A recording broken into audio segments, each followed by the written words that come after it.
Assalamualaikum warahmatullahi wabarakatuh. Ayeuna abdi nyaritakeun dongeng si Pecang Kena Leungeut.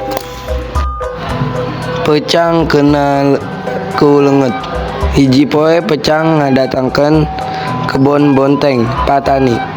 Bontengna keur mejeuna arasak. Pecang ngahakanan bonteng. Sanggeus bontengna meh beak. Pecang buru-buru indit ninggalkeun kebon patani. Tepati lila jol patani datang ka kebon. Patani pohara rewas. Nempo bontengna beak diakanan Pecang.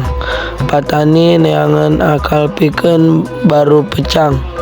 Sanggeus ngarasa pancet, patani nyieun jajalman nu dibaluran ku leungeut.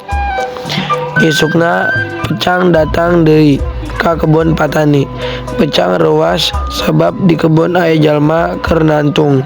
Pecang panasaran terus nyamperkeun jajalmaan. Pecang nanya sabaraha kali tapi teu ditembalan. Pecang jadi keul.